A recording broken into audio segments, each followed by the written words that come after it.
Which of the four Red Sox World Series teams from the 2000s was the best? They all certainly had their special moments, but one of them definitely stood out among the rest. You are Locked On Red Sox, your daily Boston Red Sox podcast. Part of the Locked On Podcast Network, your team every day.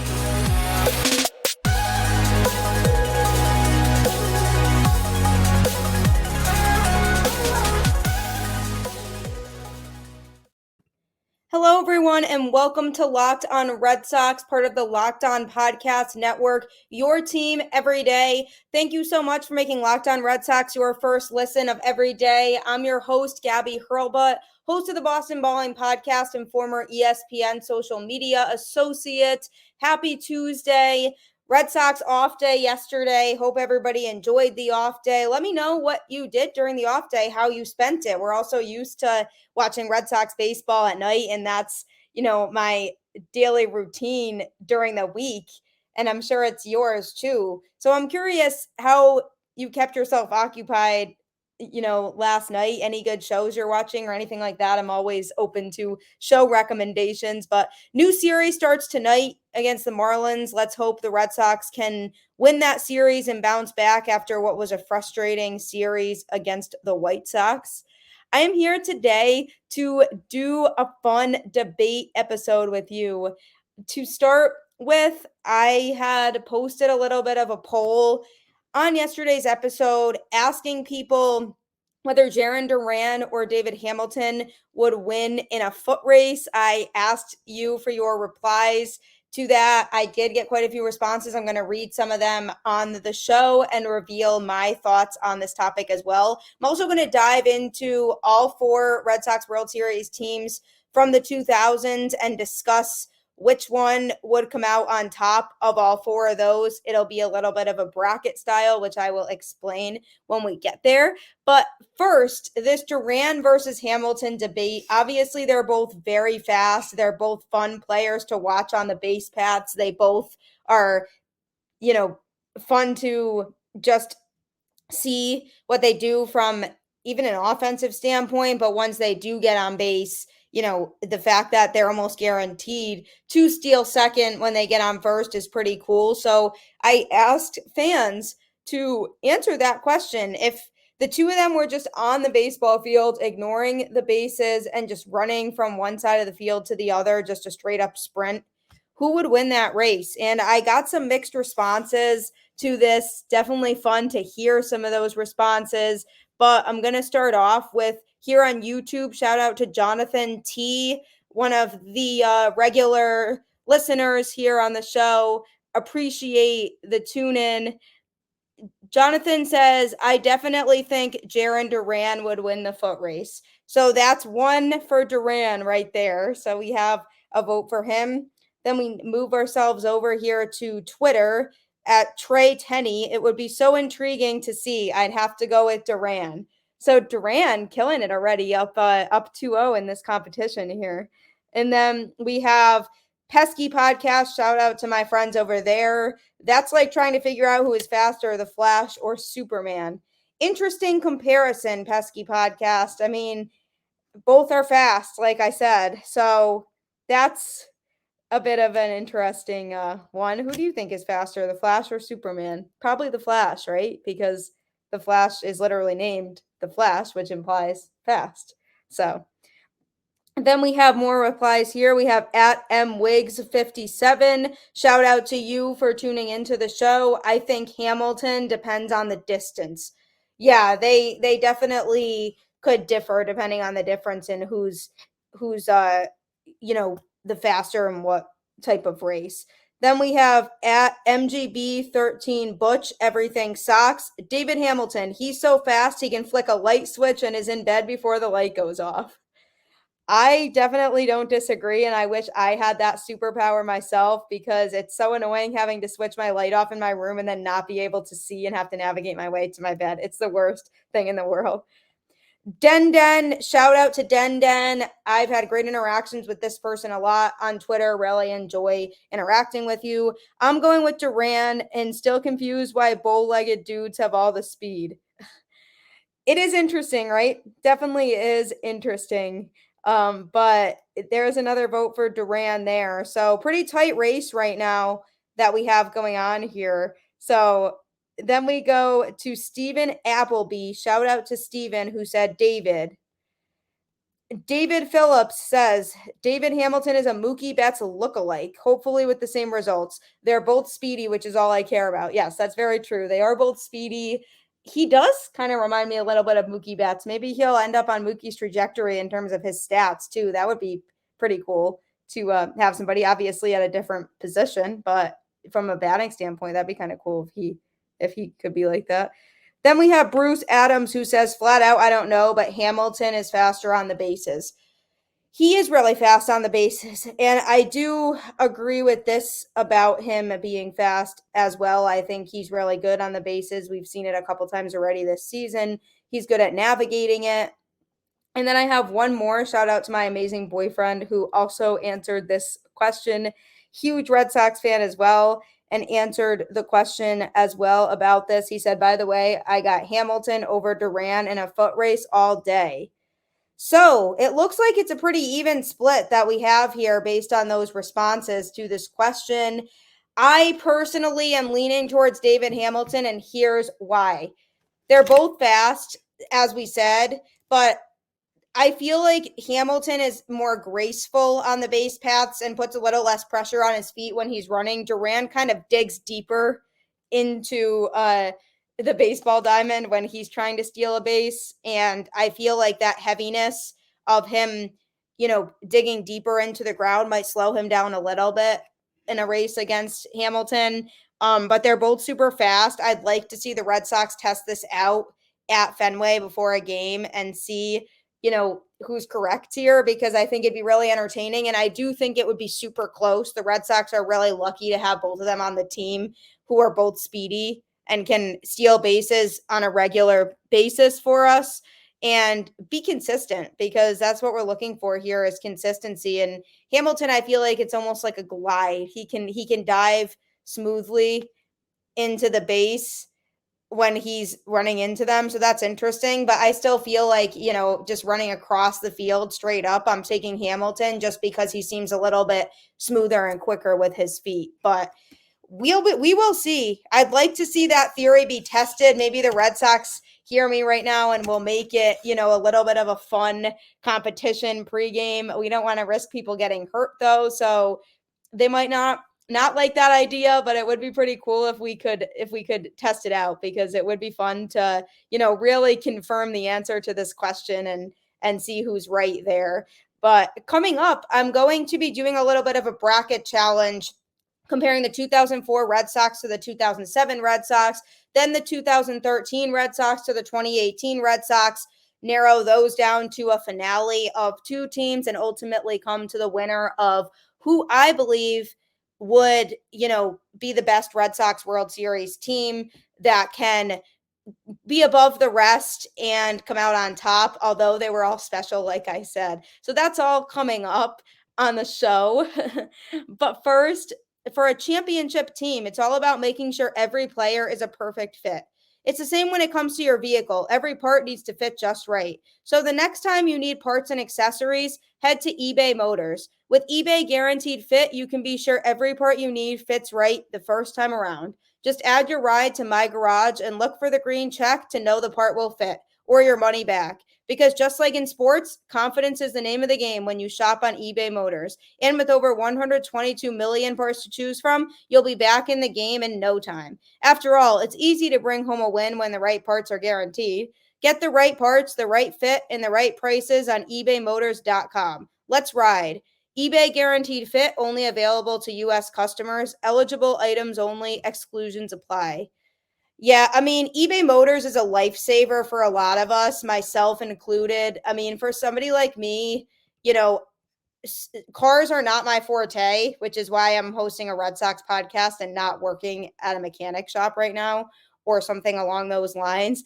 So if you are like me and have no idea what parts to get for your car when something goes wrong, definitely check out eBay Motors because they will be super helpful and they'll help you navigate the situation because it can be a little bit scary if a random light comes on in your car and you don't know what it means. Me, when I text my dad literally all the time asking what this means. So definitely go to eBay Motors and they will hook you up with that and everything that you need. I really recommend it. So check it out. Go to ebaymotors.com, see what they have to offer, and I hope that they can help you be successful and feel more comfortable with your vehicle like I have found with me. So the Red Sox obviously have been very blessed with 4 championship teams in the 2000s. All 4 of them were special in their own ways. They all have different things about them that make them unique. Here comes the bracket challenge part of my show, where I will be comparing each of those teams head to head, narrowing it down to 2 teams, and then coming up with the ultimate Red Sox World Series team based on that. So obviously, we have to start with 2004. I mean, the team of destiny, just a bunch of idiots coming together and winning a World Series. The 2004 Red Sox were obviously super special because of the classic players they had on the team. I mean, Pedro, Ortiz, Manny Ramirez, Veritek, Nomar, Orlando Cabrera, Johnny Damon, Kevin Millar. The list goes on. There's just a lot of classic players on that team. I think everybody on that roster is memorable to Red Sox fans and, feels connected to that team in some way just because of the legendary players that were on that team. I mean, Kurt Schilling, Tim Wakefield. It's the list really goes on. You had a team that was just meant to win. And it's hard to really argue against that. They had all the tools in place. They had their struggles. They obviously became the first and only MLB team ever to come back from down 0-3 in a playoff series and go on to win the World Series. And especially with it being against the Yankees, which was just nice, pure revenge from 2003, was fantastic and a great feeling for me as a fan. That team was an offensive juggernaut. I mean, it was really hard to pitch to that lineup. And so they were able to consistently put up a lot of runs. And obviously, you had David Ortiz in the mix who could come to the plate at any time. And you could feel excited that he might go for that long ball and hit it out of the park, which multiple times in that playoff run we did see. I mean, everything just clicked for that team at the exact right time from a pitching standpoint, a defensive standpoint, an offensive standpoint, and their attitudes. That team was hungry. They wanted to break a curse, and to be able to go 86 years without winning a World Series and then this team breaks that curse is a special feeling in itself, and it's incomparable, really, and nothing really compares to that team. And then, they got hot at the exact right time. Things clicked.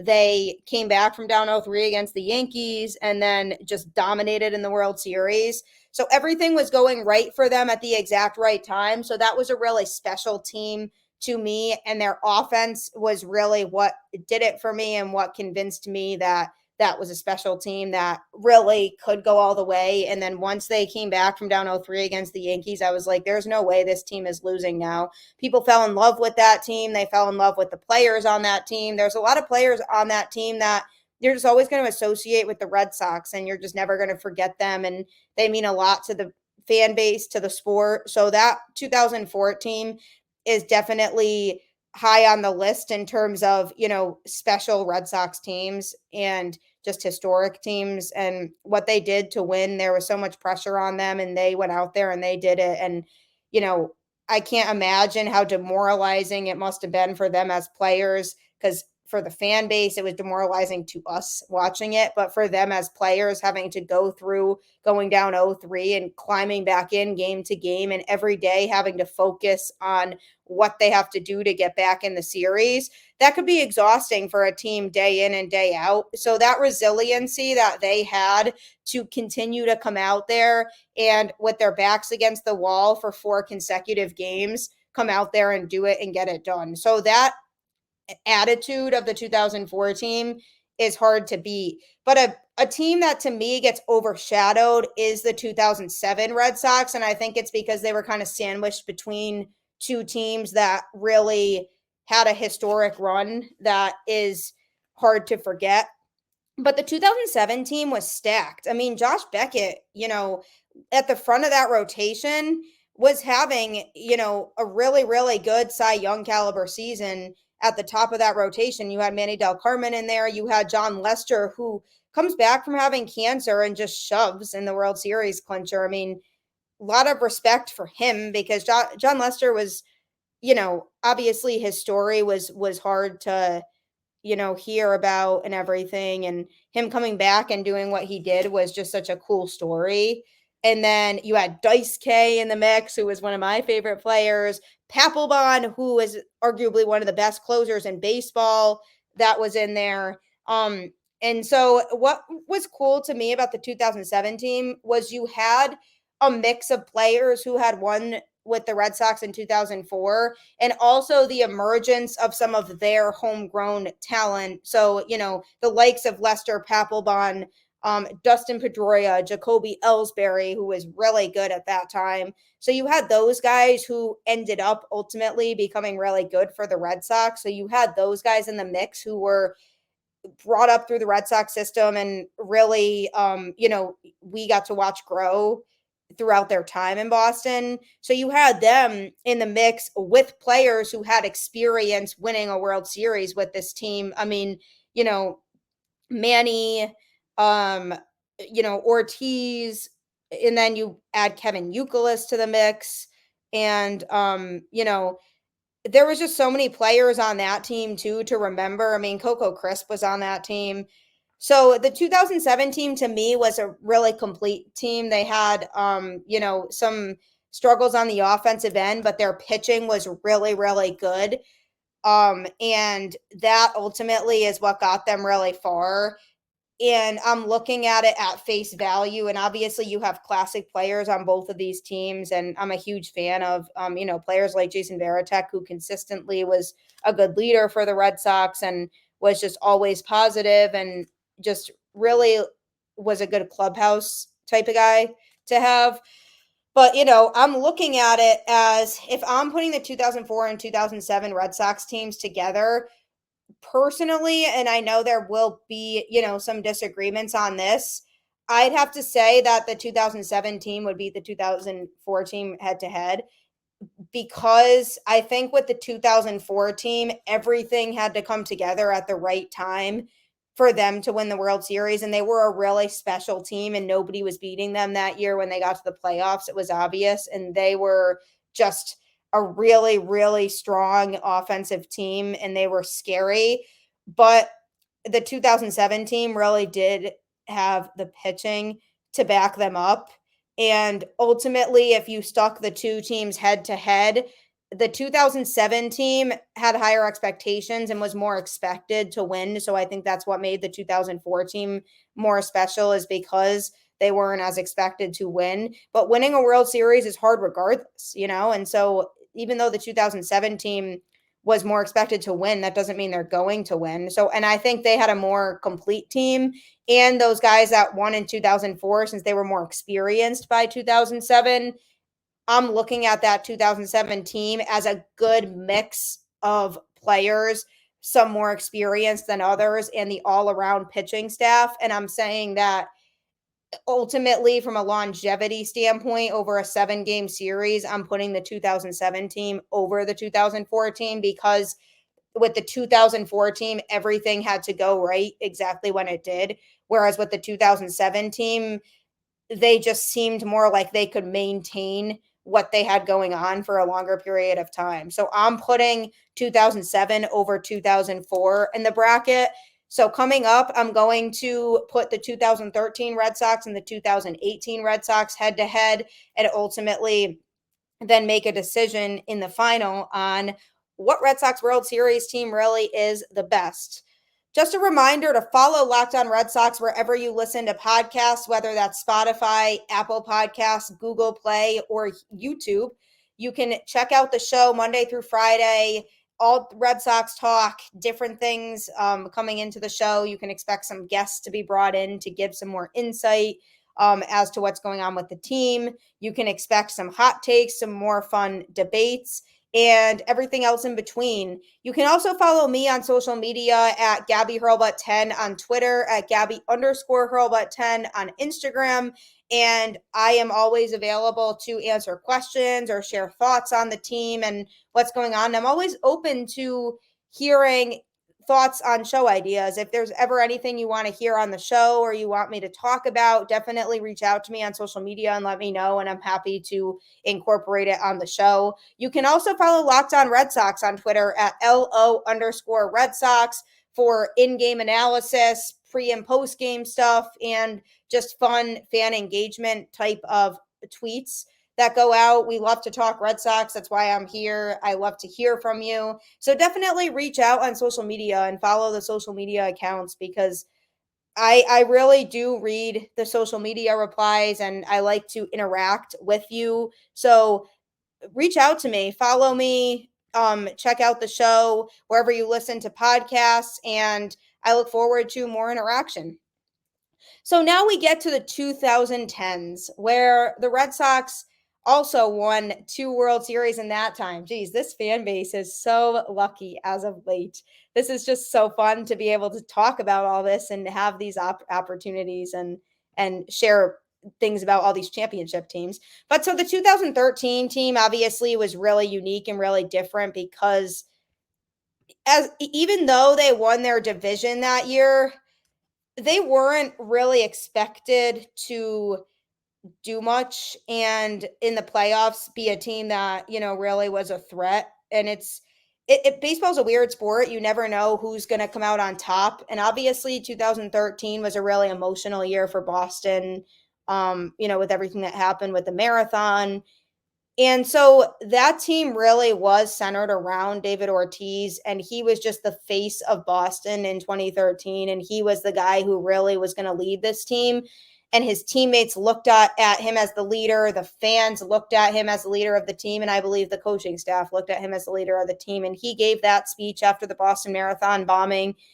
And it was all over after that. It was truly an experience, and that team just had something in them that said, this is our year and this is our city, as he said, and we are going to go out and do this. And what a way for them to just bring Boston together during such an emotional time period for all of us and be able to go ahead and win it. And obviously, you had some classic players on that team too. I mean, obviously, Big Papi, they were rallying around him. John Lester was still on the team. You had Andrew Miller on the team. You had, you know, from just a catching standpoint, you had Salto Lamacchia on that team. You had just a bunch of people who really were hungry to win. Obviously, Pedroia, who was just in a really, really good stage of his career at that point. You had Will Middlebrooks on the team, Johnny Gomes, Shane Victorino. So there's a lot of players on that team that you could look at as talented players, but as a whole, they didn't really have the depth that I felt like you need to win a World Series, but they pulled it off. And I do think, that goes back to the whole destiny thing. I think they're a team of destiny as well. And the 2013 team, to me, really represents the type of team that it doesn't matter what you do in the regular season. You don't have to be the best team on paper or the best team in the regular season to win the World Series. And that Red Sox team really proved that. And they just had a group of guys who wanted to win, and they made it work. And ultimately, things came together at the exact right time. And they were hungry all year, and just that energy that was fueled by David Ortiz and just what Boston means to him really, really helped push that team. And it was so, so incredibly special. But it was, things had to go right for them. And there was just definitely, a little bit of an unexpected but really pleasant surprise when it came to that team. So then you look at the 2018 Red Sox, and this one here, I mean, what a fun season that was. I mean, 108 regular season wins. Are we serious? That team won basically every night. I mean, they could go down in a game and I wouldn't be worried at all until the last out was made, because in the majority of situations, they would come back in that game and win. And that team just was hungry. They were resilient. They found ways to win. You had, an outfield trio of Mookie Betts, Jackie Bradley Jr., Andrew Benintendi. They together, that trio was just super solid defensively. I mean, one of the best defensive combinations in the outfield that we'll probably see ever. And that catch Benintendi made in the ALCS against Houston, I mean, I'll never forget that. And Mookie obviously was MVP that year. And then you had JD Martinez, who also was making his argument for MVP that year. And then you have Brock Holt hitting for the cycle in the ALDS, and you have Steve Pearce coming out of nowhere and being the World Series MVP. There were a lot of strong players on that team. I mean, even, from a pitching standpoint, Chris Sale was at his best that season, really. They don't win the World Series without him. And then David Price was a huge part of that run as well. Even though, after that, when he got traded, they were taking on a hefty contract for him when they had him, but he was huge to that run too. And he looked so, so good in that postseason. And I'm so blessed that we got that from him because, again, another player that I don't think they win the whole thing that year without him. And then obviously you had Eovaldi who came in and pitched in that 18-inning game against the Dodgers. And that was a long, long game. But the Red Sox, they had him come in and pitched almost a complete baseball game after we had already played 9 innings of baseball, and then they had to go and play another 9 more. So, I mean, he was good that year. Eovaldi, he's been good since then, but that whole team was just super special and super fun to watch, and they were a very complete team. They had the offense, they had the pitching, they had the bullpen, although Kimbrel was very up and down and made me nervous in that entire postseason run. But I knew once they beat Houston in the ALCS that this team was winning the World Series. And, they always say it doesn't matter what you do in the regular season, which is true.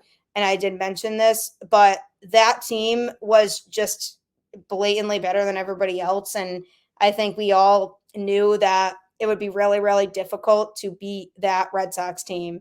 So, when I'm taking that 2018 team and comparing them to 2013, I think 2018 blows them out of the water in a 7-game series. I don't think it's that close because that 2018 team just had every piece that they needed to win a World Series. And that team all season was so, so fun to watch. And, I always said after that season, we got so spoiled with this 2018 team because we're not going to get a Red Sox team like this again, probably. But every night watching Red Sox baseball was an absolute blast that season. And I enjoyed it a lot. And just winning the World Series was obviously the icing on the cake there. But I'm taking them over the 2013 Red Sox. So then we have, the championship round of the bracket, which you have this 2007 complete Red Sox team versus a 2018 team, just ridiculous. Both teams super stacked, super talented. I discussed some key players on both, but really the whole roster on both teams should be acknowledged because they both had really strong players. And, we could be here all day listing every single player on both teams, but, you get the drift. They both had really, really special players. But ultimately, at the end of the day, comparing the two teams, I just don't see anybody beating the 2018 Red Sox. The 2007 team, I think, would give them a run for their money. I think it'd be a closer series because the 2007 team had really strong pitching. But ultimately, 2018 had the better offense and they had good pitching. So I just think from an overall team standpoint, being complete, I think the 2018 Red Sox World Series team takes the cake for me in terms of best World Series team. And, like I said, a lot of this is because they just had the makeup for it. They really did.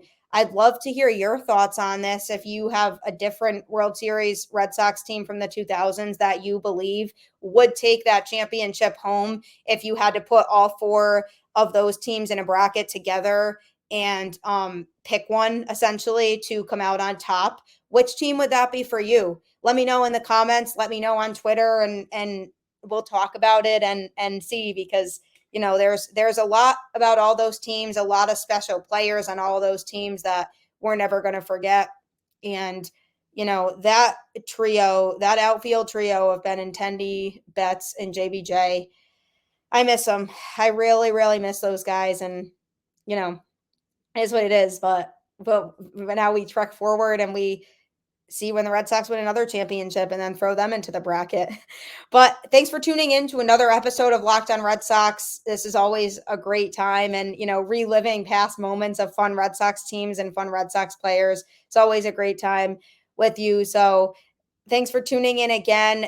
I'll catch you all on tomorrow's show, where we will be breaking down the start of the series against the Marlins. Hopefully, the Red Sox can get off to a good start in that series, and we'll see what happens. So I will catch you all on the flip side. Take care.